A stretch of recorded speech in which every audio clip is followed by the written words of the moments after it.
हरे कृष्णा प्रभु जी दंडवत प्रणाम। हरे कृष्णा प्रभु जी दंडवत प्रणाम। आज स्कूल को छुट्टी है।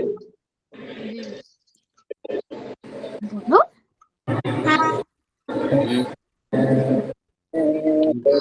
हरे कृष्णा प्रभु जी दंडवत प्रणाम। के साथ खाओ ठंडी में।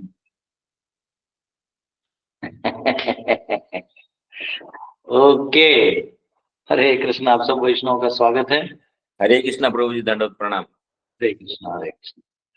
आज हम सब चतुर्थ स्कंद के 10वें अध्याय के पहले श्लोक में जाएंगे और ध्रुव महाराज अभी बाहर आए हैं जंगल से। उनको स्वागत किया गया है। माता पिताजी ने आसन पे भी बिठा दिया। उनको राजा भी घोषित कर दिया है। इसलिए नहीं कि वो बेटे हैं, सभी का सलाह मशवरा लिए, वो सब क्या बोलते उसको, वो सब लिया, जो भी ओपिनियंस हैं वो लिए, मशवरा सलाह मशवरा वो सब लिया।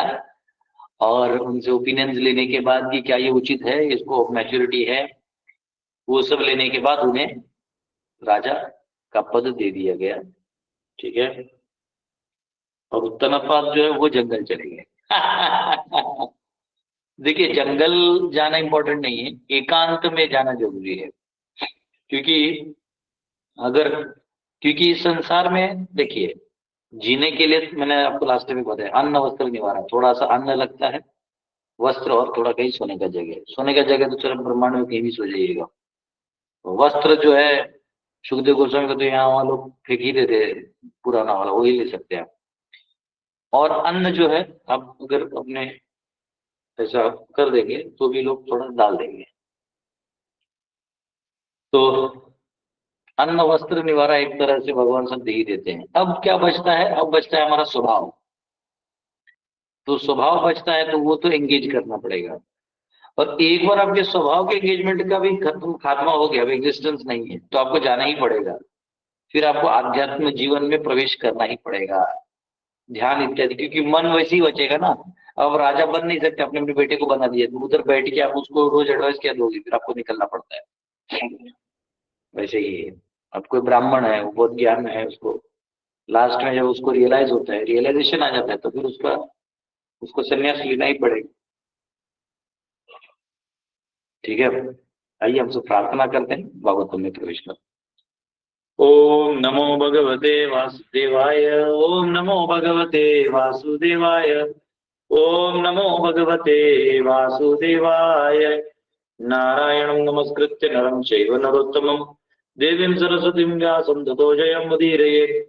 नष्टप्रायेषु भद्रेषु नित्यं भागवत सेवया भगवती उत्तम श्लोके भक्तिर्भवति नैष्ठिकी। कृष्णाय वासुदेवाय देवकी नंदनाय च नंद गोपकुमाराय गोविंदाय नमो नमः। हरे कृष्णा कृष्णा कृष्णा हरे हरे, हरे राम राम राम हरे हरे। ओम अज्ञानतिमिरन्धस्य ज्ञानाञ्जनशलाकया चक्षुरुन्मीलितं येन तस्मै श्रीगुरुवे नमः। नमो विष्णुपदाय कृष्णपृष्ठाय भूतले श्रीमते भक्तिवेदान्त स्वामिनित्य नाम्ने नमस्ते सरस्वती देवी गौरवाणी प्रचारण निर्विशेषणादि पाश्चात्य। जय श्री कृष्ण चैतन्य प्रभु नित्यानंद श्री अद्वैत गदाधर श्रीवासदि गौर भक्त। हरे कृष्णा कृष्णा कृष्णा हरे हरे, हरे राम राम।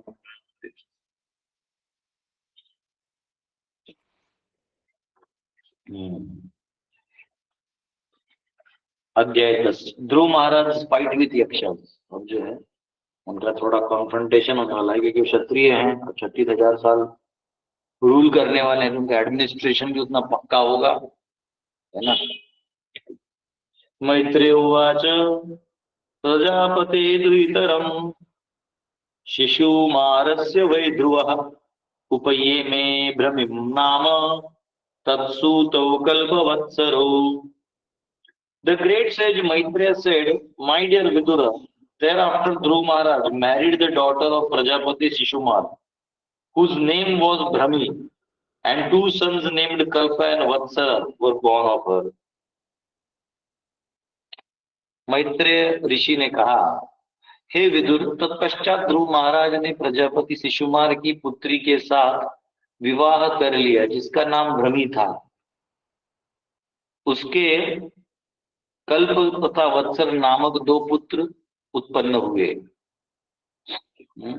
तो ध्रुव महाराज की जो पत्नी है उसका नाम भ्रमी था और वो शिशुमार प्रजापति की पुत्री थी। और कल्प और वत्सर नाम के 2 पुत्र भी हुए उनको। कल्प तो हमारा वो भी कल्प आता है, और वत्सर यानी हमारा जो काल का, हर चीज का एक काल का संवत्सर होता है वैसे। Yes. It appears that Dhruv Maharaj married after being installed on throne of his father and after the departure of his father to the forest for self-realization. तो कि ध्रुव महाराज जो है एक बार गद्दी पे बैठ गए और पिताजी के जाने के बाद उन्होंने विवाह किया।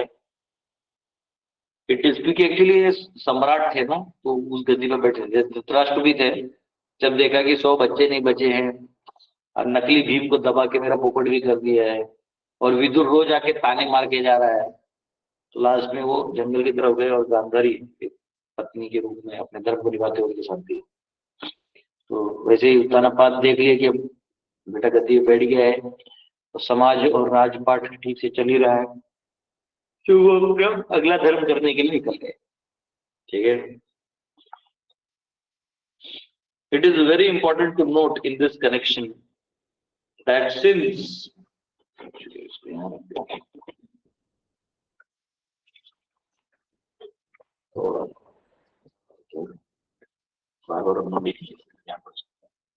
it is very important to note in this connection that since Maharaj Uttanapad was greatly affectionate toward his son, and since it is the duty of a father to get his sons and daughters married as quickly as possible, why did he not get his son married before he left home?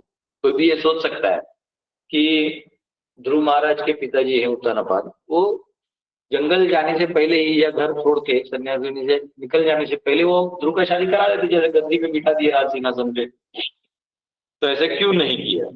The answer is that Maharaj Uttanapada was a rajarishi saintly king.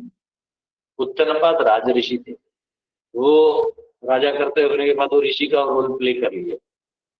Although he was busy in his political affairs and duties of government management, he was very anxious for self-realization. तो हालांकि वो दिखने में management में व्यस्त लग रहे थे, व्यवस्थापन में एक मैनेजमेंट रहता है। जैसे आप किसी भी टेम्पल में चले जाए, मैनेजर रहता है, इवेंट है जन्माष्टमी, तो किचन सेटअप करना, पंडाल लगाना, फंड्स कलेक्ट करवाना, लोगों को जोड़ना, आमंत्रित करना, ये वो इतना सारा रहता था। तो इतना सारा काम रहता था, तो मैनेजर सोचिए नॉर्मल ये मैनेजर को इतना काम होता, राजा का तो कितना रहेगा, कितने सारे व्यवस्थापन देखने पड़ते हैं, ना आसान नहीं।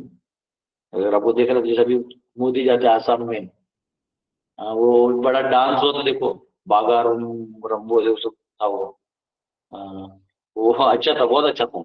10,000 माता जी नाचे थे और उनका जो आसमीज फॉर्म है, फॉर्मेशन में नाचे थे और उस स्टाइल से नाचे। मागो रूम्बा ऐसा तो आवाज आ रहा था बाकी दुनिया वालों में, बागो रूम्बा, फिर ऐसे तो मैं ये देख रहा था कि वो जो आसाम का सीएम है उनको कितना मैनेजमेंट करना पड़ा होगा, उतने आर्टिस्ट को लाना, उनका फंड्स करना, स्टेडियम करवाना, सिक्योरिटी देखना, उनका खाना पीना, उनका फिर जाना, प्रैक्टिस करवाना, रिहर्सल करवाना, साउंड सिस्टम, मतलब एक छोटा सा इवेंट के लिए इतना ध्यान देना पड़ता है।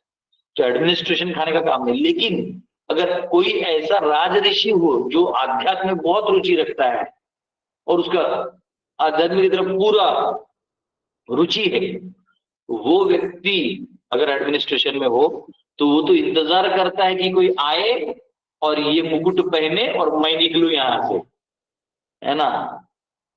क्योंकि ये मुकुट पहनने का लालसा तो बहुत लोगों को रहता है, लेकिन इसमें कोई साधु आदमी तो तब जाएगा जब दिखेगा कोई नहीं कर रहा है, सेवा नहीं करेंगे तो विनाश हो जाएगा, तब वो उतरता है। और वो भी सेवा भाव में करके खुद ही निकल जाते हैं। तो राजा लोगों क्या रहते हैं कि वो एक ऐसा दायित्व तो है कि इतने लोग आपके ऊपर आशा दे लेके बैठे रहते हैं कि आप हमको रक्षा करिएगा।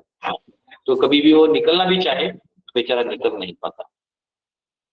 तो यहाँ पे वो क्योंकि पहले से राजऋषि थे तो वो तो चाहते थे। Therefore, as soon as his son Dhruv Maharaj was quite worthy to take charge of the government, he took this opportunity to leave home just like the son, his son, without fear, left home for self-realization even at the age of 5 years. तो जैसे उनका बेटा 5 साल में घर छोड़ के चला गया था, वैसा उत्तानपाद ने भी थोड़ा भी नहीं सोचा, बेटे को बिठाया और फिर निकल गए। जो पहले हम लोग बोलते ना हैंडपेक्ड हस्बैंड है, अब वही हैंडपेक्ड हस्बैंड हम बहुत बड़ा व्यक्ति हो गया।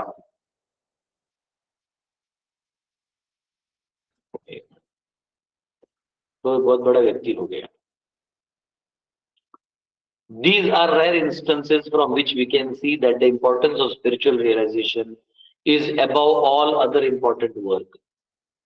इससे पता चलता है कि आध्यात्मिक उन्नति ये बाकी कामों से ज्यादा जरूरी है। इसलिए अपने नाम जप को समय देना चाहिए, इसलिए हमको भागवत श्रवण के लिए समय देना चाहिए, इसलिए हमको प्रसाद खाने में समय देना चाहिए। प्रसाद जो हम लोग ग्रहण करते प्रसाद ही ग्रहण करना चाहिए, चाहे थोड़ा समय लग जाए लाने में बनाने में। भक्तों का संग में समय देना चाहिए, ठीक है। तो ये बहुत जरूरी है, क्योंकि उसी से हमारा जो जीवन है वो भक्ति रस से भरेगा। Maharaj Uttanapad knew very well that to get his son Dhruv Maharaj married was not so important that it should be taken preference on his going away to forest for self-realization. तो वो जानते थे उत्तानपाद, ध्रुव का शादी इतना important नहीं था। मतलब यहाँ लोग सन्यासियों को बुलाते कि प्रभु शादी में आइए और यहाँ पे अपने ही बेटे की शादी से पहले वो सन्यास लेके निकल गए। दूसरा श्लोक, ईलायामपि भार्यायाम वायो पुत्र्यां महाबलः पुत्रं मुत्कलनामानं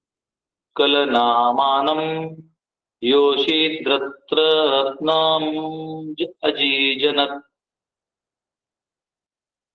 The great powerful Dhruva Maharaj had another wife named Ila. क्षत्रियों की पत्नी ईला, who was the daughter of the demigod Vayu. वायु की पुत्री ईला. By her he begot a son named Utkala and a very beautiful daughter. और उनसे उनको एक बेटा हुआ उत्कल और एक बहुत सुंदर बेटी हुई। यहाँ एक पत्नी से, क्या नाम था पहले वाली पत्नी का? भ्रमी। शिशुमार पुत्री भ्रमी से दो बेटे हुए, कल्प और वत्स। और क्षत्रिय विवाह कर सकते हैं, कोई दिक्कत नहीं। डबल ईला जो थी वो वायु की पुत्री थी, वायु की पुत्री ईला, और उससे जो बेटा हुआ और एक बेटी थी, तो बेटे का नाम था उत्कल। उत्कल यानी आज का जो उड़ीसा है उसको भी एक दूसरा नाम है Utkal. And a very beautiful daughter. Daughter का नाम नहीं दिया है, आगे दे सकते हैं अभी, ठीक है। जो 3 उत्तमस्त्वकृतो द्वाहो मृगयायां बलीयसा हतः पुण्यजनेनाद्रौ तन्मातास्य गतिं गता। ध्रुव महाराज यंगर ब्रदर उत्तम, ये तो हो गया ध्रुव का। ध्रुव का जो एक्चुअली उनका भाई यंगर था, क्योंकि सुरुचि जो थी वो उनकी सौतेली माँ थी, लेकिन नीचे वाली थी, सुनीति बड़ी थी। वो लास्ट टाइम मुझे क्लियर नहीं थी। ध्रुव महाराज यंगर ब्रदर उत्तमा who was still unmarried, अभी उत्तम का शादी नहीं हुआ था, once went on a hunting excursion and was killed by a powerful yaksha in the Himalaya mountains. तो दक्ष जो है, यक्ष जो है, इन्होंने उनके भाई को मारा जब वो हिमालय गया था। Along with him his mother Suruchi also followed the path of her son. She died, मतलब वो भी गई और वो भी गुजर गई।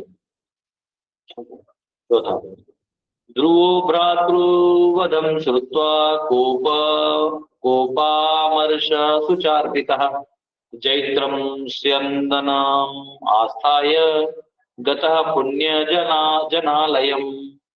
When Dhruv Maharaj heard of the king killing of his brother Uttama by the yakshas in the Himalaya mountains, being overwhelmed with lamentation and anger, he got on his chariot and went out for victory over the city of yakshas, Alakapuri. अरे मैंने ये पीछे वाला हिंदी नहीं पढ़ा है ना, 3 number का हिंदी नहीं पढ़ा मैंने। 3 का हिंदी पढ़ के चौथा का भी। ध्रुव महाराज का छोटा भाई उत्तम जो अभी तक अनब्याह था, एक बार आकेट करने गया और हिमालय पर्वत में एक शक्तिशाली यक्ष द्वारा मार डाला गया। उसकी माता सुरुचि ने भी अपने पुत्र के पथ का अनुसरण किया अर्थात मर गई। एक मिनट जरा, डैड का फोन है।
हरे कृष्णा प्रभु जी, आवाज नहीं आ रहा है।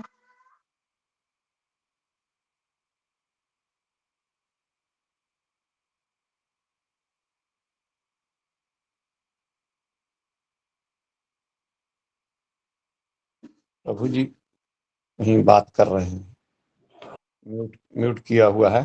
कोई बहुत जरूरी टेलीफोन आया होगा तभी इस पर बात कर रहे हैं।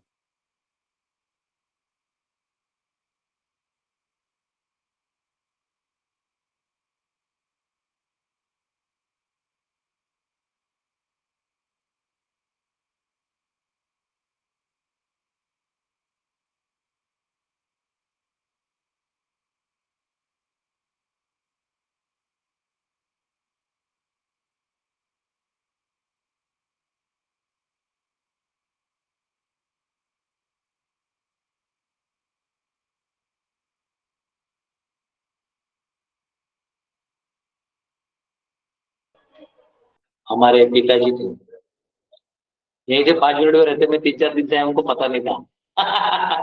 मैंने बताया नहीं था, एक्चुअली नोट्स बना रहा हूँ ना, फिर क्या यहाँ वहाँ चले गए तो डिस्ट्रैक्शन होता है। उनको पता चला कल बाजार में सब्जी लेने गए तो कुछ लोगों ने देख लिया था। रात में चले जाएंगे खाना खाने, उनको बुरा लगता है हमें नहीं बताया, तो बताया तो फिर वो समय भी जाता है। एनीवेज, हम कहाँ थे, कोई तो थे। ध्रुव महाराज का कहाँ थे हम, यहाँ हिमालय वाला। हाँ, मर गई, ये तो हमने पढ़ लिया। तीसरा में, चौथा वाला हिंदी खोलना, चौथा हिंदी। जब ध्रुव महाराज ने यक्षों द्वारा हिमालय पर्वत में अपने भाई उत्तम के वध का समाचार सुना तो वे शोक तथा क्रोध से अभिभूत हो गए। वे रथ पर सवार हुए और यक्षों की पूरी अलकापुरी पर विजय करने के लिए निकल पड़े। हाँ, तो ध्रुव महाराज जो है वो अब अलकापुरी की तरफ निकल के, जब उनको पता चल कि भाई के साथ ऐसा किया है, तो यक्ष जो है वो हिमालयों में रहते हैं। एक्चुअली हिमालय को पार कर देने से ना, वो जो जोन है, हाँ, यक्षों का स्थान है। यक्षों का स्थान मुझे लगता है 100 योजन ऊपर से गंधर्व किनारे 108 होते हैं। Anyways, Dhruv Maharaj becoming angry, the तात्पर्य, overwhelmed with grief and envious of the enemies, was not incompatible with his position as a great devotee. तो ध्रुव महाराज बहुत गुस्सा हो गए थे और मतलब मेरे भाई को मारा क्या, और भी जो क्षत्रिय थे ना, उनका पहले से ही वो था। वो मतलब मैं मार गया था, उनको दिखाता हूँ। बहुत गुस्से थे, लेकिन अब एक भक्त को दिखेगा वैसा प्रतिकूल है स्वभाव, लेकिन अब वो आपको उनके ऊपर परिणाम हो गया। It is a misunderstanding that a devotee should not be angry, envious और ओवरवेल्ड बाय लैमेंटेशन। तो देखिए, बहुत इंपॉर्टेंट पॉइंट है। कई बार हम कोई भक्त ऐसा करते तो बोलते तुम भक्त ही नहीं हो। नहीं, यहाँ लिखा है कि ये मिसअंडरस्टैंडिंग है कि एक भक्त गुस्सा नहीं कर सकता, द्वेष नहीं कर सकता, या किसी शोक से विमग्न नहीं हो सकता। हो जाएगा, क्यों नहीं होगा, ऐसा नहीं कि नहीं होगा। Dhruva Maharaj was a king and when his brother was unceremoniously killed, it was his duty to take revenge against the yakshas from the Himalayas. अगर आपके परिवार जन पे कोई आघात करे तो आपको बैठना नहीं है, खत्म कर देना है, चल टाटा बाय बाय। तो यहाँ यक्ष लोग जो उनके भाई को मारे हैं तो वो छोड़ने वाले नहीं है, बोले मेरे भाई को मारा ना, मैं दिखाता हूँ। पांचवा, गत्पूदीचिम दिशम राजा रुद्रानुचर सेविताम ददर्श हिमभद्र द्रोण्या Purim गृगुह्य संकुलाम। Dhruv Maharaj went to the northern direction of the Himalayan range. In a valley, he saw a city full of ghostly persons who were followers of Lord Shiva. ध्रुव महाराज हिमालय प्रखंड की उत्तरी दिशा की ओर गए। उन्होंने एक घाटी में एक नगरी देखी जो शिव के अनुचर भूत प्रेतों से भरी पड़ी थी। In this verse it is stated that yakshas are more or less devotee of Lord Shiva. यही यक्ष होते हैं, यक्ष की पत्नियां होती हैं, और यक्ष होते हैं जो इलाव्रत वर्ष में प्रवेश करते हैं भगवान की सेवा में, पार्वती माता की सेवा में।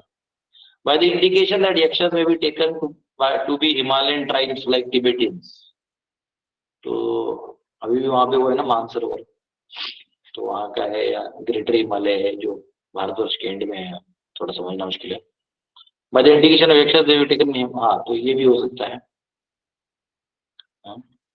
एक्चुअली सुखदेव गोस्वामी भी उधर से आए थे, ऐसा कहते हैं, वो जोन से आए थे,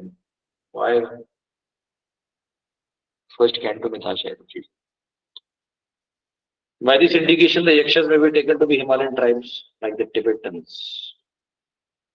Dadmau shankam bahu bruhat bahu kham dishashchanunadayan yeno dvignas drishah kshattah rupa devyotra sanbhrusham.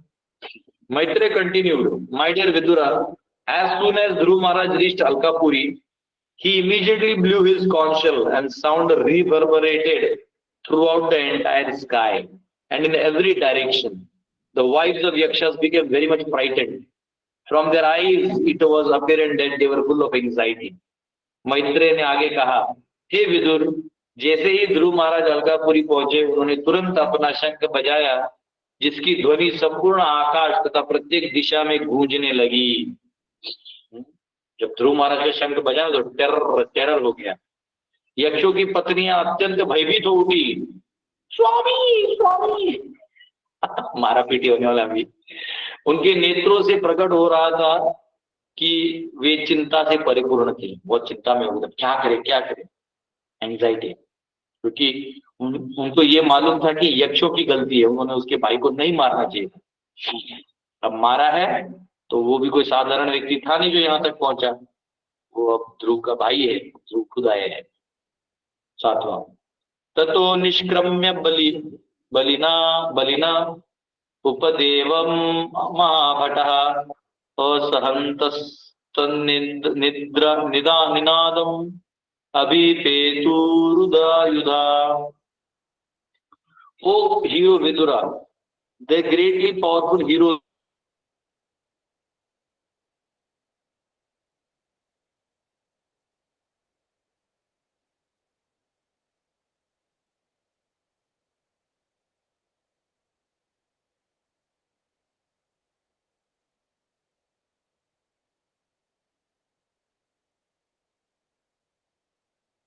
मुझे आवाज नहीं आ रहा है।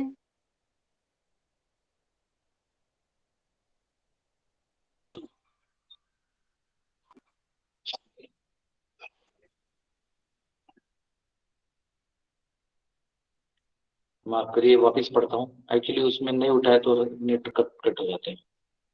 O hero Vidura, the greatly powerful heroes of the Yakshas, unable to tolerate the resounding vibration of conjugal Dhruva, came forth from their city with weapons and attacked Dhruv. हे वीर विदुर, ध्रुव महाराज के शंख की गूंजती ध्वनि को सहन न कर सकने के कारण यक्षों के महाशक्तिशाली सैनिक अपने अपने अस्त्र शस्त्र लेकर अपनी नगरी से बाहर निकल आए। आगे और उन्होंने ध्रुव पर धावा बोल दिया, ध्रुव पे अटैक कर दिया। 8वां, सतानापततो वीर उग्र धन्वा महारथः एकैकं युगपत् सर्वान् अहं बाणैस्त्रिभिस्त्रिभिः। Dhruv Maharaj, who was a great charioteer and certainly a great bowman also, immediately began to kill them by simultaneously discharging arrows 3 at a time. ध्रुव महाराज ने, जो महारथी तथा निश्चय ही महान धनुर्धर भी थे, तुरंत ही एक साथ 3-3 बाण छोड़ करके उन्हें मारने लगे। तो फिर वो एक दूसरे को मारने लगे, क्योंकि ध्रुव महाराज महारथी थे और धनुर्धर भी थे, तो एक साथ 3-3 बाण छोड़ के मारने लगे। ठीक। वो मुझे लगता है वो जो क्या है, बाहुबली, कौन सा मूवी है वो, हाँ बाहुबली में नहीं रहता वो, करके 3 मारता है, वैसे 3-3 चढ़ने लगे। 9वां, ते वै ललाट लग्नै तैरिशुभिः सर्वैव हि मत्वा निरस्तमात्मानम् आंशं संकर्म तस्य तत्। When the heroes of Yakshas saw that all their heads were being thus threatened by Dhruv Maharaj, they could very easily understand their awkward position, and they concluded that they would certainly be defeated. But as heroes they lauded the action of Dhruva. जब यक्ष वीरों ने देखा कि उनके शिरों पर ध्रुव महाराज द्वारा बाण वर्षा की जा रही है, तो उन्हें अपनी विषम स्थिति का पता चला और उन्होंने यह समझ लिया कि उनकी हार निश्चित है। किंतु वीर होने के नाते उन्होंने ध्रुव के कार्य की सराहना की। तो यक्षो जब वहां पे देखा, Yaksha saw the heads were being thus threatened by Dhruv Maharaj, they could easily understand their awkward position. तो यक्षों को पता चला कि उनकी स्थिति बहुत विकट है, वो लोग ध्रुव महाराज के सामने टिक नहीं पाएंगे, और इसलिए उनको समझा कि हम लोग हार जाएंगे, और इसलिए उन्होंने ध्रुव महाराज की बड़ी प्रशंसा की। देखो ध्रुव महाराज अपने भाई के लिए आए हैं, तो ध्रुव से बड़े प्रसन्न हो गए यक्ष भी, क्योंकि एक्चुअली यक्ष लोग ज्यादा पावरफुल होते हैं, यक्ष राक्षस गंधर्व इत्यादि, ये लोग मनुष्य से बहुत पावरफुल होते हैं। ध्रुव महाराज आके दिखा दिए। 10वां, तेपि चामुम अमृष्यन्तः पादस्पर्शम इवोरगः शरैरविध्यन् युगपत् द्विगुणं प्रचिकीर्षवः। Just like serpents who cannot tolerate being trampled upon by anyone's feet, the Yakshas, being intolerant of the wonderful prowess of Maharaj Dhruva, threw twice as many arrows, 6 from each of their soldiers, and thus they were valiantly exhibited their prowess.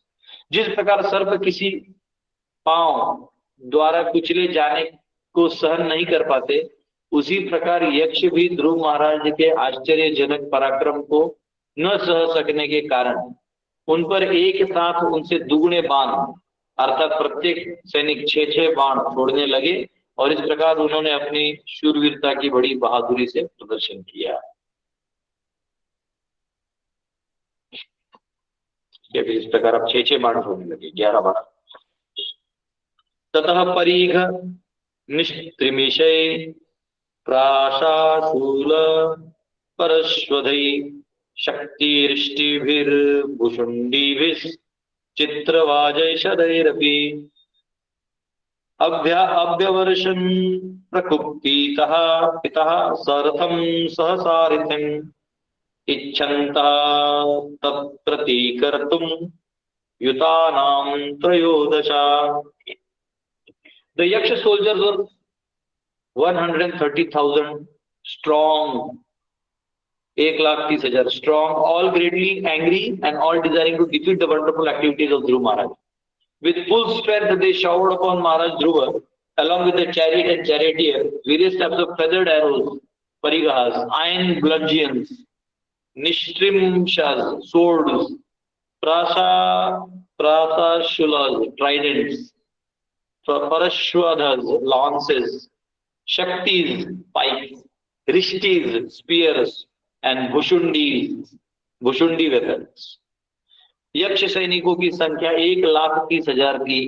वे सभी अत्यंत क्रुद्ध थे और ध्रुव महाराज के आश्चर्यजनक कार्यों को विफल करने की इच्छा के लिए थे। उन्होंने पूरी शक्ति से महाराज ध्रुव तथा उनके रथ तथा सारथी पर विभिन्न प्रकार के पंखदार बाणों, परिघों,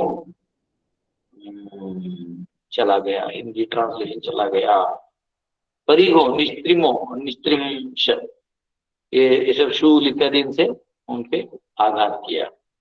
13वां, वो हिंदी वाला चला गया स्क्रीन से, तो जो है बेसिकली सब वेपन से अटैक किया। 13वां, औत्तानपादी सतदा शस्त्र वर्षेण भूरिणा न एवादृश्यता छन्न आसारेण यथा गिरिः। Dhruv Maharaj was completely covered by an incessant shower of weapons, just as a mountain is covered by incessant rainfall. ध्रुव महाराज आयुधों के निरंतर वर्षा से पूरी तरह ढक गए, मानो निरंतर जल वृष्टि से कोई पर्वत ढक गया हो। तो एक्चुअली ऐसे फॉर्मेशन होते हैं, जो ही समझो बाण आया तो ढाल ऐसे वाले होते हैं जिसके अंदर सब एक फॉर्मेशन बना, तो तर तर तर तर तर तर तर वो सब गिर जाता है। ठीक है, वो टेक्निक्स होता है, पहले ये मारो तो वो होगा, ये करो तो वो होगा, तो ये सब आज भी वही चल रहा है। पहले बॉम्ब शेल मारो तो वो बंकर में धुआं होगा, फिर यहाँ से अटैक कर दो, स्नाइपर से मारो, स्नाइपर से आप दूर दूर तक मार सकते हो। ऐसा एटलीस्ट मूवी में दिखाते हैं लेकिन आते हैं ऑनलाइन कुछ ऐसे लोग हैं जो स्नाइपर यूज कर चुके, तो बोलते हैं उसका प्रिसीजन बहुत अच्छा होता है। वो हाई प्रोफाइल के लिए होते हैं, जो बड़े बड़े लोग को मारना होता है ना, उसके लिए होता है। छोटे छोटे लोगों के लिए स्नाइपर यूज नहीं। तो श्री विश्वनाथ चक्रवर्ती ठाकुर इस बारे में कहते हैं कि ध्रुव महाराज इतने सारे बाणों से घिरे तो थे, लेकिन इसका मतलब नहीं कि वो हार गए। हाँ, इसका उदाहरण दिया जैसे पर्वत का शिखर है ना, वो जब बारिश से गिरता है हाँ, तो कैसा लगता है, हाँ, तो कचरा जो है निकल जाता है, वैसा वाला चीज है।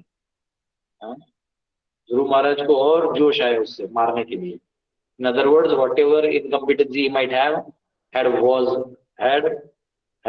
washed away. जो भी उनका अंदर कुछ कमियां होंगी वो सब साफ हो गया, वो पूरा लड़ने को तैयार है। ये विश्वनाथ चक्रवर्ती ठाकुर एक अलग भाव में बहुत रसिक भक्त है। 14, हाहाकारस्तदैवाशित सिद्धानां दिवि पश्यताम् हतो अयं मानवः सूर्यो मग्नः पुण्य जनार्णवे।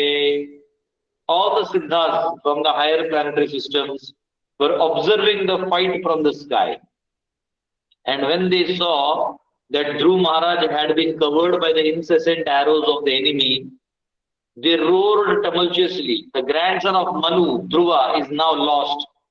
They cried that Dhruv Maharaj was just like the sun and now he had set with the ocean of the Yakshas. स्वर्गलोकवासी सभी सिद्धजन आकाश से युद्ध देख रहे थे, और जब उन्होंने देखा कि ध्रुव महाराज शत्रु की निरंतर बाण वर्षा से ढक गए हैं, तो वे हाहाकार करने लगे। मनु के पौत्र ध्रुव हार गए, वे चिल्ला रहे थे कि ध्रुव महाराज तो सूर्य के समान हैं और इस समय वे यक्षों के समुद्र में डूब गए हैं। ये जो स्वर्ग में रहते हैं सिद्ध पुरुष, सिद्ध चरण, ये लोग जो होते हैं, ये लोग ऊपर से वर्षा वगैरह करते हैं ना, तो इन लोगों को रहता है कि भाई धार्मिक एनर्जीज बचा रहे, नहीं तो प्रॉब्लम होगा, क्योंकि उनके टक्कर में राक्षस होते हैं जो हमेशा उनका पावर लेने के लिए रहते हैं। देवों के लिए दानव होते हैं। भगवान ने पूरा बैलेंस बना के रखे दुनिया को, कोई भी घमंड नहीं कर सकता, द्वंद्व बना के रखा हुआ है। गर्म है तो ठंडी है, अग्नि है तो शीतलता है, तीखा है तो मधुर है, सब एक्सट्रीम्स यहाँ पे ऐसा। तो वो सब बोलने लगे हाय हाय हाय। तो यहाँ शब्द है मानव, बहुत इंपॉर्टेंट है क्योंकि सब मनुष्य थे। ध्रुव महाराज भी मनु के डिसेंडेंट थे। All human society descends from Manu. जितने भी हम मनुष्य हैं, हमारे गुरु या हमारे जो पूर्वज जो मनु है, इसलिए उनका मनुस्मृति जला के कुछ होगा नहीं।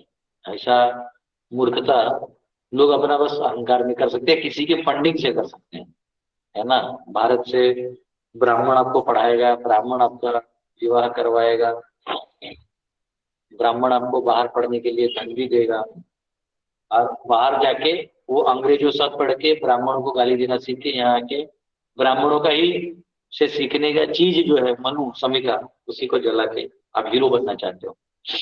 से हीरो नहीं बनता कोई किसी कुछ फर्क भी नहीं पड़ता, मतलब तो कुछ होता ही नहीं, क्योंकि एक्चुअली मनुष्य कुछ भी कर ले लास्ट में जीना उसको वैसे ही पड़ेगा। अब कुत्ते बिल्ली की तरह जी नहीं सकता ना, मनुष्य को जीने के लिए एक पद्धति है, वो आप उसका किताब जला के क्या करोगे, नहीं तो आपको जीना तो ऐसे ही पड़ेगा। मनु संहिता जलाने से अच्छा आप शादी बंद कर दो, क्योंकि उसमें लिखा है शादी करना, तो शादी क्यों कर दो, आप शादी बंद कर दो हैप्पी बर्थडे क्यों मनाते हो। ले दे के साइंस वही है, बस अपना द्वेष प्रदर्शन करने से कुछ नहीं होगा। तो यहाँ पे सब मनु के गुण हैं, इसलिए सबको मानव कहा जाता है।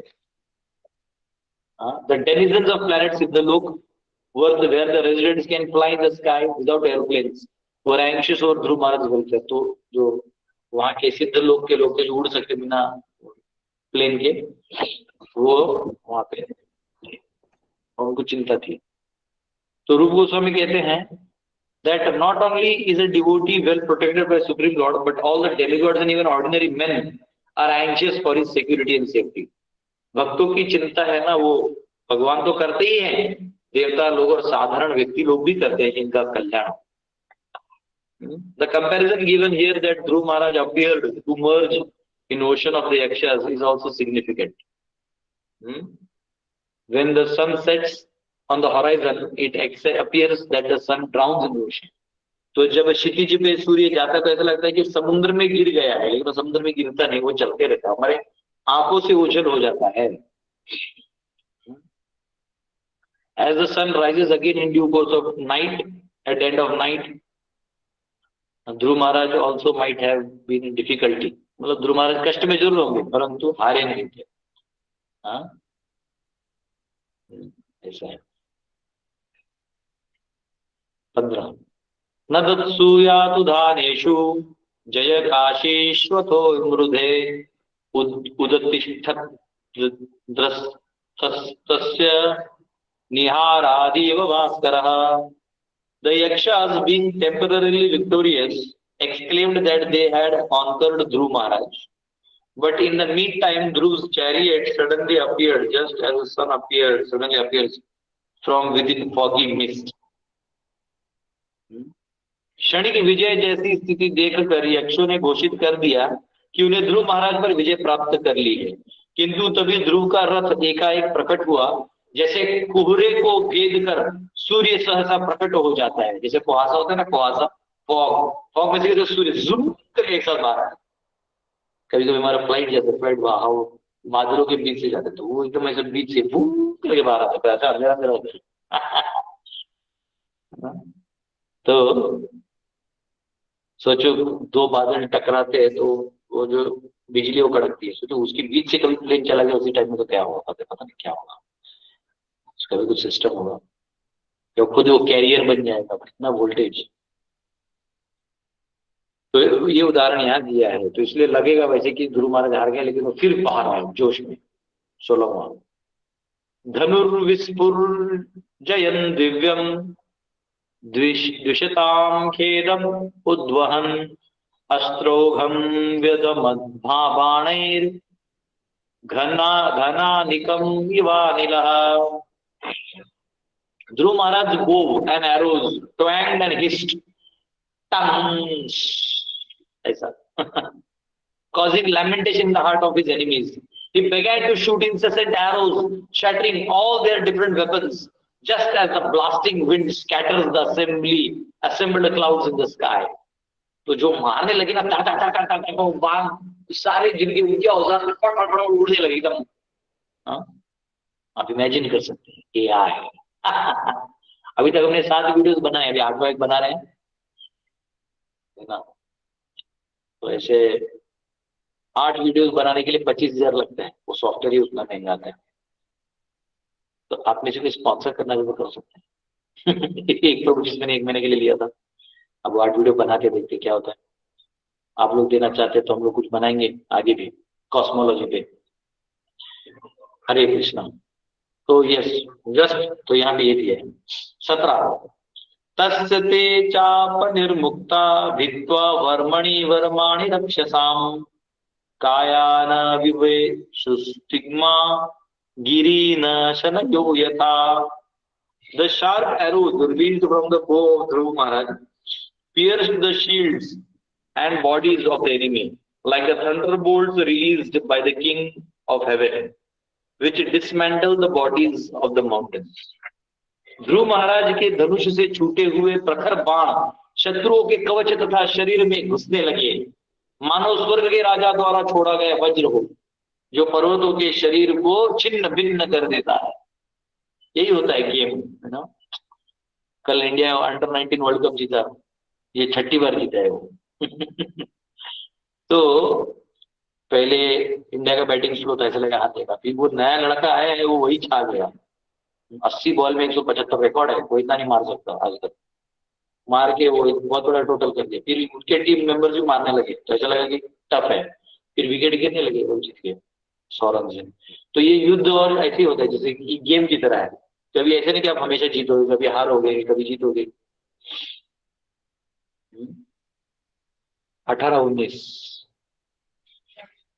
भल्लहि संचिद्यमानानां शिरोभिश्चारुकुण्डलै उरुभिः हेमत्तालाभै दोभिः वलयवल्गुभिः हारकेयूरमुकुटै उष्णिशैश्च महाधनैः आश्रितास्तारणभुवो रेजुर्वीर मनोहरः। The great sage Maitreya continued, "My dear Vidura, the heads of those who were cut to pieces by the arrows of Dhruv Maharaj were decorated very beautifully with earrings and turbans. The legs of their bodies were as beautiful as golden palm trees, and their arms were decorated with golden bracelets and armlets on their heads, and they were very valuable helmets bedecked with gold. All these ornaments lying on that battlefield were very attractive and could bewilder the mind of a hero."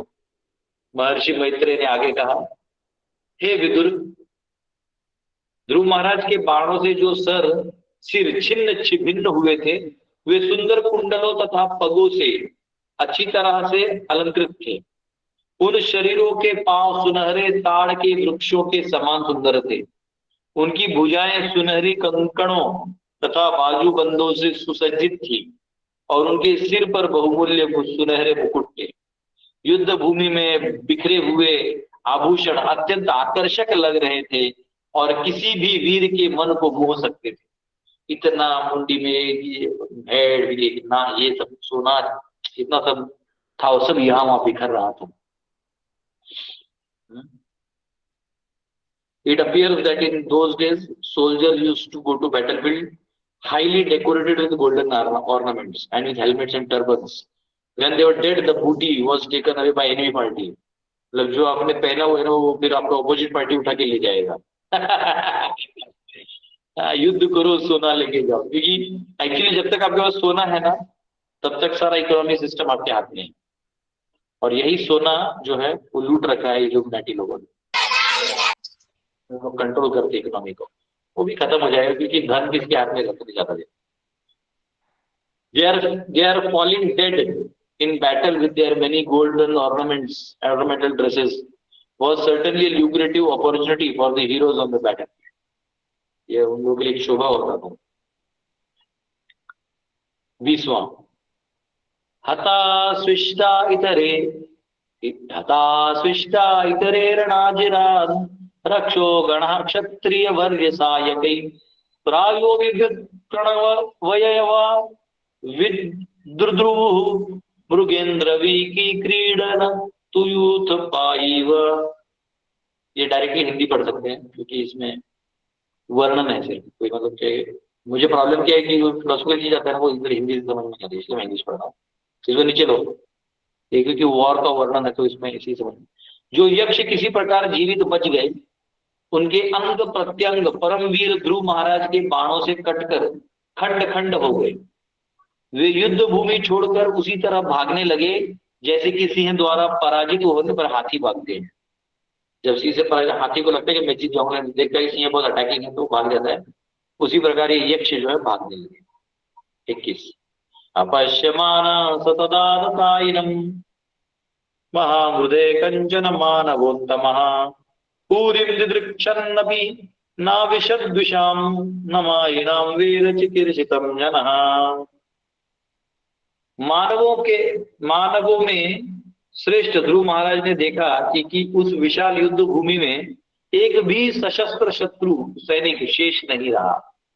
तब उनकी इच्छा अलकापुरी देखने को हुई, किंतु उन्होंने मन में सोचा यक्षों की मायावी योजनाओं को कोई नहीं जानता। तो मनी मन सोचे अलकापुरी तो देखने जाऊंगा मैं, हाँ, लेकिन अगर वहां गया तो ये जो मायावी सिचुएशन है, मायावी जादू ही है।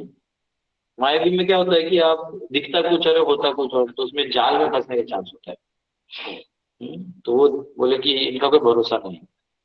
22 इति ब्रुवं चित्ररथः स्वसारथिं यत्तः इति ब्रुवं चित्ररथः स्वसारथि यत्तः परेषां प्रतियोग शंकितः शुश्राव शब्दं जलधेरिवेरितं न बस्वतो दिक्षु रजो दृश्यत।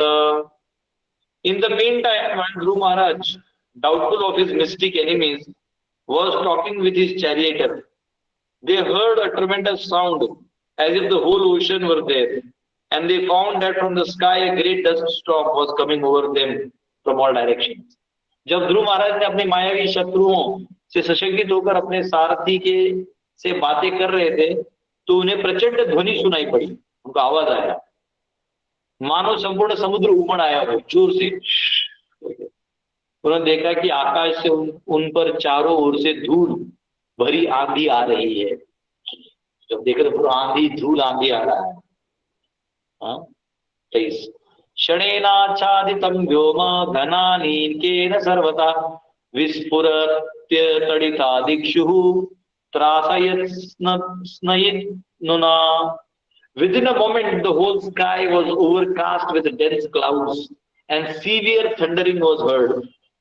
There was glittering electric lightning and severe rainfall. एक क्षण में सारा आकाश घने बादलों से छा गया और घोर गर्जन सुनाई पड़ने लगा, बिजली चमकने लगी और भीषण वर्षा होने लगी, धूल और ये सब वर्षा इत्यादि होने लगा। 24 ववृषु रुधिरोधास्त्रु पूय वीणामुत्र मेधसः निपेतुर्गगनादस्य कबन्धानि अग्रतोन्नगा। My dear faultless Vidura, in that rainfall there was blood, mucus, pus, stool, urine, marrow falling heavily before Dhruv Maharaj, and therefore there were trunks of bodies falling from the sky. हे निष्पाप विदुर, उस वर्षा में ध्रुव महाराज के समक्ष भारी मात्रा में रक्त, श्लेष्मा यानी कफ, पीब, मल, मूत्र तथा मज्जा और आकाश के शरीरों के धड़ रुंड गिर रहे थे। इतना गंदा चीज।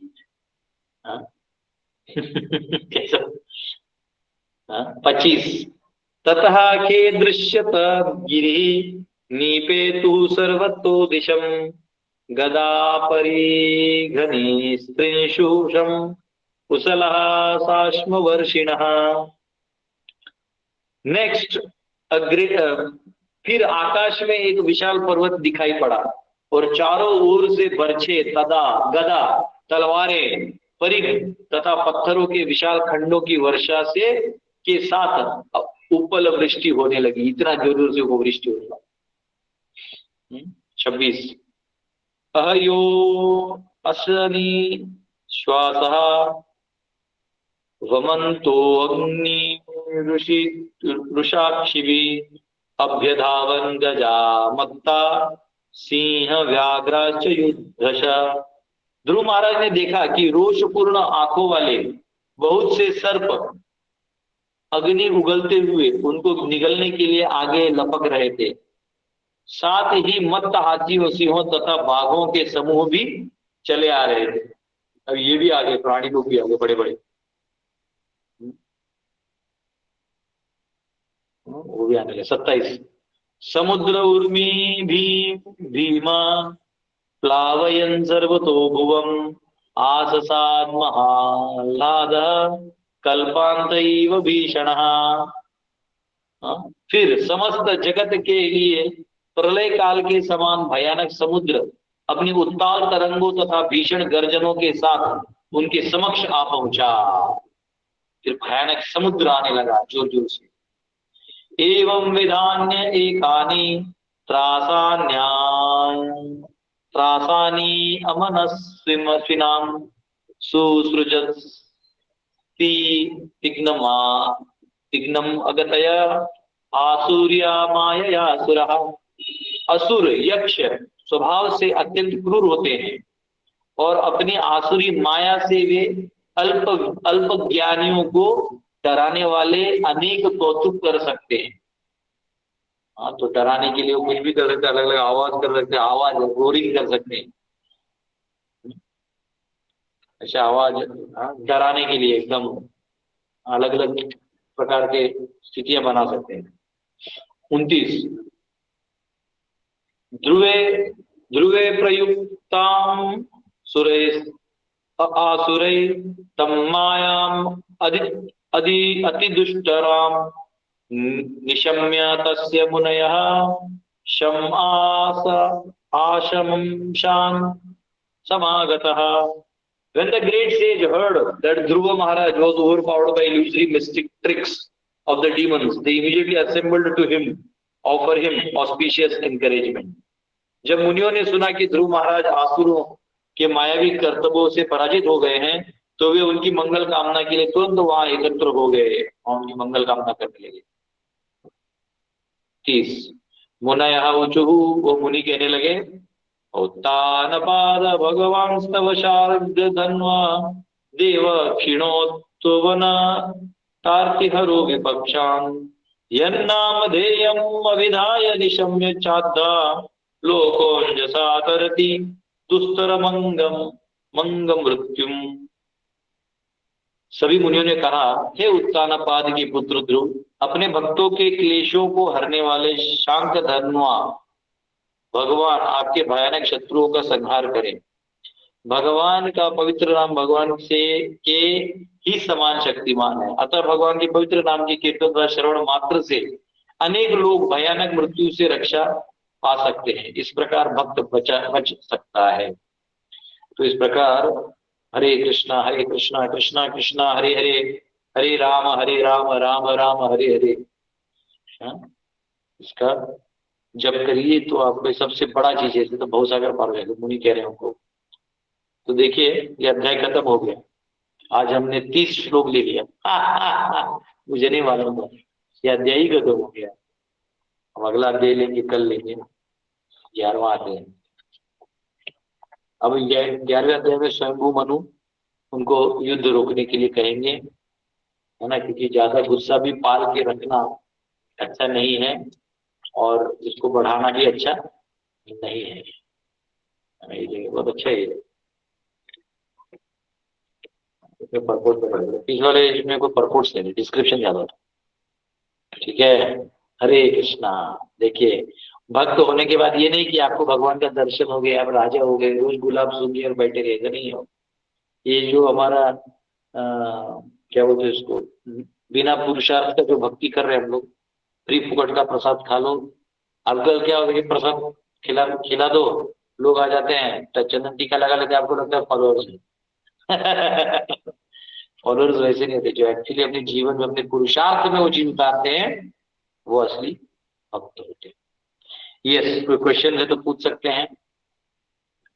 मैं तो ऐसे ही प्रसन्न हो जाता, एक अध्याय खत्म हो जाता है।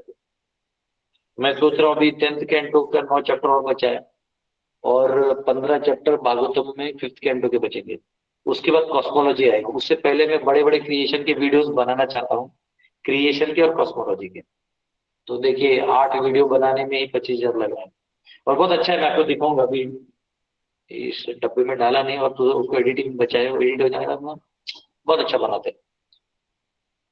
तो उसको कॉस्मोलॉजी में तो और भी अच्छा बनेगा। अभी तो मैंने 8 फिलॉसफी वाले बनाए, सिंपल वाले बनाए हैं, लेकिन मैं चाहता हूँ कि तो आप में से कोई उसके लिए फंड करेगा कोई ऐसा आदमी है जो कर सकता है तो बहुत अच्छा रहेगा। ऐसे प्रभु जी से तो रिक्वेस्ट किया है, बेचारे वो तो लेता ही हूँ मैं, लेकिन मैं सुन चाहता नहीं कि कुछ ज्यादा लोड आए बेचारा। देखते हैं। ठीक है, यस, कोई क्वेश्चन वैष्णवों को? हरे कृष्णा हरे कृष्णा कृष्णा हरे कृष्णा। कृष्णा प्रभु जी, हरे कृष्णा, दंडवत प्रणाम स्वीकार करिए। मैं कितना दे दूं आपको? मैं कुछ देना चाहती हूँ। नहीं नहीं, वो आप दे नहीं, दीजिए, मेरे व्हाट्सएप वाले नंबर पे दे दीजिएगा। मैं सोच रही थी दीक्षा मिला है तो भक्तों को कुछ खाने के लिए दे दूं, तो इसी में दे देती हूँ। गुरु दक्षिणा देखिए, अब एक तरह से हम भी आपके टीचर ही हुए ना। नहीं नहीं प्रभु जी, आपसे बहुत कुछ सीखा है हमने। उसी की कृपा हुई कि दीक्षा मिला 17 साल बाद। आज भी लग रहा है कब आपके घर जाऊं और उधर बैठ के गरम गरम पकौड़ी और चटनी खाऊं। प्रभु जी आइए, मैं कल के लेक्चर में पूछने वाली थी, आज आपने कह ही दिया कि बनारस नहीं आ रहे हैं क्या अभी आप? महाराष्ट्र से मैं यात्रा लेके आ रहा हूँ। आइए आइए, यहाँ कब? से रोहा पेड़ और महाराष्ट्र के जो लोग हैं यहाँ से बस करके ही आऊंगा। कब थोड़ी सी कब की इच्छा है घूमने की। कब प्रभु जी? गुलमर्ग, काशी, कब प्रयाग, चित्रकूट, नैमिषारण्य, अयोध्या। कब प्रभु जी? अभी देखता हूँ डेट्स वेट्स क्यों? निकाल। क्योंकि मैं 28 तक, एक्चुअली मैं 19 से 28 तक मैं बनारस में नहीं रहूंगी। बाद में मार्च में रहिएगा ना। जी जी, ओके, हरे कृष्णा। कभी होली का समय होगा तो मालपुआ भी खा लेंगे। बिल्कुल बिल्कुल प्रभु जी, एकदम एकदम आइए। बनारस की होली तो यस, कोई डिवोटी का क्वेश्चन है? और हरे कृष्णा आज इतना युद्ध हुआ है कि बोल रहे हैं प्रभु आज छोड़ दीजिए हम लोगों को। बहुत ज्यादा युद्ध हो गया आज। ध्रुव महाराज कहाँ कहाँ के मुट्ठी काट दिए, तो सोना लूट लिया, क्या क्या चल रहा है। एडमिनिस्ट्रेशन, युद्ध कला। यस, सुप्रभा माता। हरे कृष्णा प्रभु जी, दंडवत प्रणाम। प्रभु जी, क्वेश्चन नहीं है लेकिन एक ग्रेटिट्यूड है आपके प्रति, प्रभुपाद के प्रति, संस्था के प्रति, कि हम लोग ना प्रभु, जो अभी हम देख रहे हैं, जो भी सिचुएशन भी और ज्यादा वर्स्ट हो रही है, पर आप लोगों के आश्रय में प्रभु जी हम लोग बहुत सुरक्षित एक कवच समझते हैं। नरसिंह कवच तुम गाते ही है, लेकिन आप सब जो है गुरु शिष्य परंपरा में उसके पर्सोनिफिकेशन है। मुझे एक चीज ये शेयर करना था, जैसे हम लेक्चर्स में सुनते हैं ना, प्रभुपद अकेले चंद्रमा है, बाकी सब जो है जो जुगनू जैसे है या जो स्टार्स है जिनकी चमक नहीं है, जो भी रिसेंटली एब्स्टेंट फाइल्स के ऊपर जो निकल रहा था। तो एक्चुअली प्रभु जी बचपन से ना एक दीपक चोपड़ा का हम सुनते थे कि वो बहुत मोटिवेशनल स्पीकर है, एंटरप्रेन्योर है, ये है वो है। तो प्रभु जी उनका भी उस फाइल में 3300 कुछ तो भी है, तो वो आज मुझे पता चला तो मैं इतनी शॉक हुई। मैंने बोला अच्छा हुआ बचपन से मेरे पिता ने मुझे इस्कॉन के प्रति बताया और हम इन जुगनुओं के प्रति आकर्षित नहीं हुए। इसीलिए प्रभु जी बहुत बहुत थैंक यू, बहुत बहुत ग्रेटिट्यूड आपको एंड प्रभुपाद पूरी गुरु शिष्य परंपरा आपको। हरे कृष्णा प्रभु जी। तो परपोर्ट में एक जगह बोल देते हैं कि these days there are demons, राक्षस लोग हैं, वो खुद राक्षस हैं और दूसरों को राक्षस बना रहे हैं। बहुत आसान है, आजकल बैंकिंग सिस्टम ऐसा है ना कि किसी के अकाउंट में आप 50,000 करोड़ दे दो, हाँ, तो बड़ा हो गया ना वो, और कुछ भी डिसीजन ले सकते हैं। तो वैसा है, आजकल किसी को भी आप उठा सकते हैं, किसी मूर्ख को राजा बना सकते हैं। इसलिए बैंकिंग सिस्टम एक्चुअली अपना सिस्टम नहीं है। बैंकिंग होता था हमारे टाइम में, लेकिन ऐसा नहीं होता था कि वो सब कुछ पावर कर देगा, सबका अपना स्थान होता था। यस, वन विहारी प्रभु। प्रभु जी हरे कृष्ण प्रणाम। प्रभु जी आप लोग के आशीर्वाद से प्रभु जी हम लोग ना, मैंने छोटे बच्चों का प्रोग्राम यहाँ पे चालू किया है, जैसे कि 100-150 बच्चे आते हैं, मैं अकेले ही हैंडल कर रहा हूँ उसको। तो प्रभु जी मैं जैसे कि मैं बच्चों की मेंटालिटी समझना चाहता हूँ। जो 6 साल से लेकर 12-13 साल के जो बच्चे हैं, इनके बीच में मैं प्रीचिंग करता हूँ। तो उन बच्चों को मैं जैसे कि मैं श्लोक सिखाता हूँ और कुछ ना कि कथा स्टोरीज, हाँ मोरल स्टोरीज, और उनको श्लोक याद करवाता हूँ। जैसे 12 अध्याय पूरा याद करवा दिया है, ऐसे ऐसे श्लोक याद कर रहा हूँ और ये करा रहा हूँ। तो इम्प्रूवमेंट तो दिख रहा है, इम्प्रूवमेंट तो दिख रहा है प्रभु जी, लेकिन उनकी मेंटालिटी और ऐसे बच्चों को और क्या चीज सिखाना चाहिए जिससे कि उनका और डेवलपमेंट हो फ्यूचर में, जी कृष्णा कॉन्शियसली अच्छे लीडर बन पाए। तो ये थोड़ा सा उनको जो धार्मिक लोग हैं ना, इनके जीवन चरित्र भी बताइए। अच्छा। द्रौपदी ने कैसे चैलेंजेस दिए, ध्रुव महाराज ने कैसे किया, तो कैरेक्टर लीजिए, भीष्म का कैरेक्टर लीजिए, कुंती महारानी का कैरेक्टर लीजिए, सीता माता का लीजिए, है ना, अनुसुईया, अत्रे मुनि, ऐसे बड़े बड़े जो पर्सनैलिटीज हैं, इनके हाँ। कैरेक्टर के ऊपर थोड़ा सा आप स्टडी करिए और उसको हाँ। अच्छे से कि एक कोई थीम प्रस्तुत करिए कि देखिए कैसे अपने बड़ों का आदर किया, तो वो चीज का एक एंगल उठाइए। कैसे भगवान के प्रति निष्ठा थी, बिल्कुल नहीं झुके, तो वो ज्यादा याद रहता है बच्चों को। अच्छा मैं भी ऐसे बनूंगा, वो रहता है मैं भी बुद्धू बनूंगा, मैं प्रहलाद बनूंगा। हाँ, सीता माता कैसे की पति व्रता थी, क्या पंचकन्या बोलते मंदोदरी, पंचकन्या स्मरे नित्यम, तो उनके बारे में बता सकते हैं अलग अलग। और तो ऐसे बहुत सारे कैरेक्टर आपको मिल जाएंगे, तो उनका एक एक बताइए ना, तो बहुत अच्छा हो जाएगा। फिर आप वो कैरेक्टर रिपीट भी कर सकते हैं, स्टोरीज और भी रहेंगी आपके पास। तो वो बहुत जरूरी है, कैरेक्टर बिल्डअप में बड़ा काम आता है। आदमी को ज्यादा फिलोसफी बचपन में समझ गया तो समझ गया, वो 1% लोगों को समझते हैं। 99% लोग सुनते तो मुंडी हिला, तो अपने कुछ सोचते रहते, तो अपने बारे में सोचते रहते। मैं भी ऐसा बनूंगा। और प्रभु जी जैसे कि जो आचार्य का जो ट्रेनिंग होता है आप लोग का, तो प्रभु जी उसमें कुछ बेसिक मटेरियल जो है बेसिक वेबसाइट से पता करना हो या तो फिर एनीथिंग परचेस करना हो, तो कैसे कर सकते हैं सर? कुछ नहीं, आपको जो भी खरीदना है चौकम्बा प्रेस से बनारस से, वहां से ग्रंथ खरीद लीजिए, ठीक है, बहुत ऑथेंटिकेटेड, वहां से ले लीजिए। हमारे पास अपना कोई कंटेंट है नहीं, हमारे पास बनाना है हमको, या आप अच्छा काम कर लो। लेकिन अभी हम लोग अभी आने वाले महीने में कथा के फाउंडेशन चालू करेंगे, उसमें नेशनल लेवल पे सभी एरिया पे तीर्थ यात्रा, बच्चों के लिए एक सिलेबस, और ऐसे बहुत सारे, हर गांव में हरि नाम, ऐसे बहुत बड़ा सिस्टम बना रहे हैं हम लोग।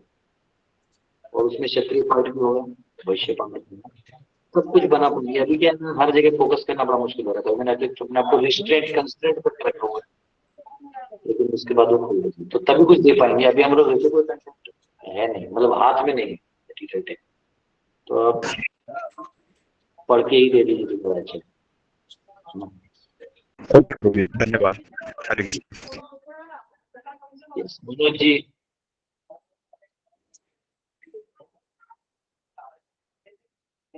हरे कृष्ण। हरे कृष्ण प्रभु जी, धन्यवाद प्रणाम। हरे कृष्ण प्रभु जी, एक क्वेश्चन था। ये जो 28वां चक्र जो चल रहा है श्वेत वराह का, ये कैसे कैलकुलेट हुआ है? मतलब मैं कैसे समझूं उसको? ये तो मैं किया था कैलकुलेशन, काल काल चक्र के टाइम पूछते तो मैं जल्दी बताता। आप वापिस काल में जाना बोले तो एक अंदर में घुसना पड़ता है उसको। हरे तो हमने कृष्ण। 30 कल्प देखे थे, याद है? देखो मैं थोड़ा ऑनलाइन खोल रहा था, तो हमने वो चैप्टर में देखे थे 30 कल्प। को मैं खोल रहा हूँ। कल्प यानी ब्रह्मा जी का दिन होता है, ठीक है, 30 कल्प और ब्रह्मा। तो देखो 30 कल्पों का नाम आ गया।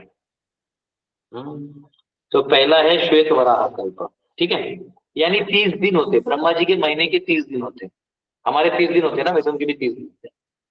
अब वो 30 दिन में अलग अलग कल्प माना जाए, श्वेत वराह, नीलोहित, वामदेव, रतंत्र, ये हमने उस टाइम भी पढ़ा था, मुझे याद है, मैंने नोट्स बना के पढ़ा था। अब ये में एक्चुअली इससे पता चलता है कौन सा दिन चल रहा है ब्रह्मा का।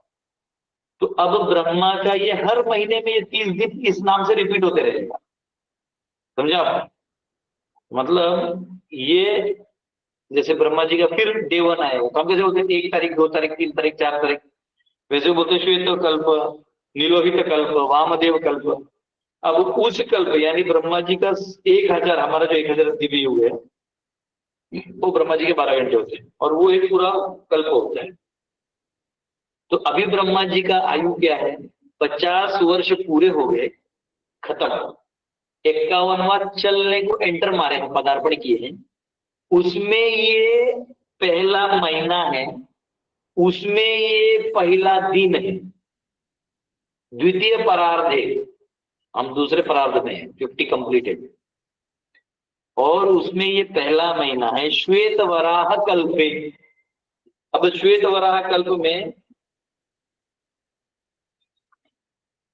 ये श्वेत वराह कल्प है, और इसमें वैवस्वत मनवंतर, इसमें अब मनवंतर देखना है। अब देखो ये हो गया श्वेत वराह कल्प।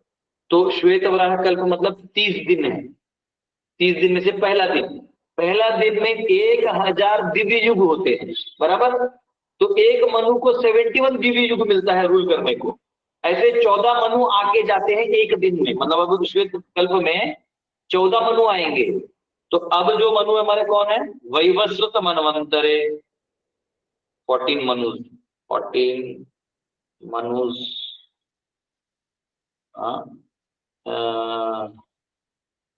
in a day of Brahma. हाँ, 14 मनु। तो अभी कैसे देखिए, अभी है स्वयंभू मनु, स्वरोचीश मनु, उत्तम मनु, तपस मनु, रैवत, वैवस्वत। तो 7वां है वैवस्वत मनु, करंट है। अभी जो मनु है वो 7वां है, यानी अभी टाइम कितना हुआ जोड़ो, 7 into 14, 7 into 71 जोड़ देता हूं मैं आपके लिए। आपने इतना दिमाग का काम करवा दिया है अभी। 7 into 71, 7 into 71 दिव्य युग हो, मतलब 71 साइकिल्स खत्म करके ऐसे।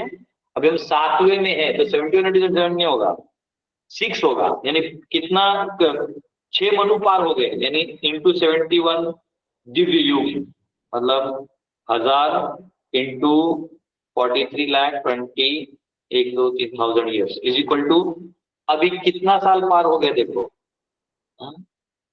ये हो गया मिलियन, बिलियन, ट्रिलियन, 1.8। थोड़ा देख रहा हूँ मैं, ये कल्प हो गया 43,20,000 ईयर्स का, ये हो गया एक हो गया। हाँ, मतलब एक ब्रह्मा जी कहते हैं आधा जीवन पार हो गया, 50 साल जोड़ लो, ठीक है। अब उसमें जो अभी टाइम है, थोड़ा मैं इसको देखता हूँ, 71 नहीं होगा, 70,000 नहीं होगा, तो ये थोड़ा गणित बड़ा हो गया। तो अब जो है, हाँ 71, तो जो भी है यार वो जोड़ लो। अब 1000 का नहीं जुड़ेगा, 1000 नहीं, 71 इंटू अभी बताता हूँ 43, 6 वो हो गए, अरे यार माइनस हो रहा है, इंटू कई वजह यार है, इंटू 43,20,000। हाँ, ये देखिए आया आपका million, 1000, million, billion, 1.84,032 billion years. कितना साल हो गया तब से लेके, मतलब पहला ये श्वेत वराह कल्प को, मतलब 50 बर्थडे हो गया, आधा आयु हो गया, प्लस उसमें ये पहला दिन है, पहला कल्प है, उसमें ये 7वें मनु है, उसमें अब इसमें और ऐड करना होगा कि त्रेता, इसमें से सतयुग चला गया, त्रेता चला गया, द्वापर चला गया, और कलयुग का 5,02,043 साल हो, 5,243 हो गया। ऐड करते हैं, चलो आपके लिए, प्रभु जी आपके लिए आज एकदम, आज हम ऐड कर ही देते हैं। रुकिए, 1728 है ना, कितना होता है? हाँ, 432 इंटू 4, 1728, 28,000 प्लस, हाँ 3 जा कितना होता है? 4 3 जा 12, 1296, 1296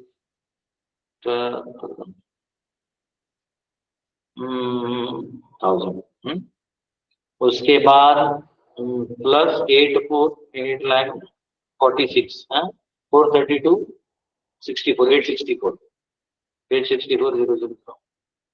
हाँ, और अभी का 5,243 साल। टोटल अभी हो गया, मतलब ब्रह्मा जी के द्वितीय परार्ध के बाद वापिस जो दिन चालू हुआ है उधर से लेके अभी तक कितना साल हो गया बता रहा हूँ, 1,844,213,243 ईयर्स ये हो गया। अगर इसमें पूरा ब्रह्मा जी का आयु जोड़ना है, अभी तक ब्रह्मा जी का आयु क्या हुआ है, तो इसमें 311 ट्रिलियन 40 बिलियन को डिवाइड बाय 2 करके उसको इसमें ऐड करना पड़ेगा। आप छोड़ो, इसे मेरे कैलकुलेटर ही काम नहीं करेगा। ठीक है, तो आपको समझ में आ गया? जी प्रभु जी, यही कैलकुलेशन बहुत कंडीशन चाहिए। लूटो, मैं तो कह रहा हूं सबको लूटो। हम लोग चलते हैं जहां ध्रुव महाराज ने 100 को मारा था ना, वहां मुंडी उंडी में 1-2 सोने का हेलमेट बचा होगा, उतना भी ले लिया तो मेरा काम हो जाएगा। वो मुझे तो मारेंगे नहीं, बोले देख भाई मुझे क्यों मार रहा है, मैं तो मारने आया ही नहीं, 1-2 हेलमेट दे दो, काम खत्म करो।